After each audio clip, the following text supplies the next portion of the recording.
കൃത്യമായ ഒരു മുന്നൊരുക്കം പൊങ്കാലയോടനുബന്ധിച്ചുണ്ടായിരുന്നു. അപ്പം ആഴ്ചകൾ മാസങ്ങൾ നീണ്ടു നിൽക്കുന്ന മുന്നൊരുക്ക പ്രവർത്തനങ്ങളാണ് പൊങ്കാല മഹോത്സവവുമായി ബന്ധപ്പെട്ട് ഇവിടെ നടത്തുന്നത്. കേരളത്തിൻ്റെ ബഹുമാന്യ മുഖ്യമന്ത്രി ഉൾപ്പെടെയുള്ള എല്ലാ മന്ത്രിമാരും പല വിധത്തിൽ അവരുടെ വകുപ്പുകളിൽ പ്രത്യേകമായ ഇടപെടൽ നടത്തിയത് ഇത് വിജയത്തിൻ്റെ ഏറ്റവും പ്രധാനപ്പെട്ടൊരു കാര്യമാണ്. ഒരു ആരോപണമോ ഒരു ആക്ഷേപമോ ഉണ്ടാകാത്ത തരത്തിൽ കുറ്റമറ്റ നിലയിൽ പൊങ്കാല മഹോത്സവം വിജയിപ്പിക്കുക എന്നുള്ളതാണ് ഗവൺമെൻറ് കാഴ്ചപ്പാട്. ഭക്ഷ്യസുരക്ഷാ വകുപ്പ് മാത്രമല്ല, എക്സൈസ് ഇത്തവണ വളരെ ജാഗ്രതയോടുകൂടി ഇടപെടാനുള്ള നിർദ്ദേശങ്ങളാണ് അവർ നടത്തിയിട്ടുള്ളത്. അതനുസരിച്ചുള്ള മാറ്റം നമുക്കിവിടെ കാണാൻ കഴിയും. നിരീക്ഷണ പ്രവർത്തനങ്ങൾ നടക്കുന്നുണ്ട്. അതുപോലെ തന്നെ ഫയർഫോഴ്സിൻ്റെ വനിതകളായിട്ടുള്ള ടീമിനെ ഇത്തവണ കൂടുതൽ 300ഓളം വനിതകളെ തന്നെ ഇറക്കും.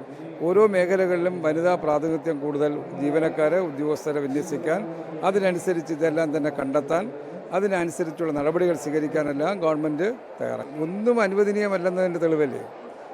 മോഷണം നടന്നാൽ ആ നിമിഷം പ്രതിയെ പിടിക്കാൻ കഴിയുന്ന സംവിധാനം നഗരത്തിൽ ഒരുക്കിയിട്ടുണ്ട്. ഇവിടെ മാത്രമല്ല, നഗരം ഒട്ടാകെ അതിനനുസൃതമായിട്ടുള്ള എല്ലാ നടപടികളും സ്വീകരിച്ചിട്ടുണ്ട്. എല്ലാ മേഖലകളും അതുപോലെ ശ്രദ്ധിക്കാനുള്ള നടപടി സ്വീകരിച്ചിട്ടുണ്ട്. ഗവൺമെൻറ് പ്രത്യേക ശ്രദ്ധയാണ് ഇക്കാര്യത്തിലുണ്ടായിട്ടുള്ളത്.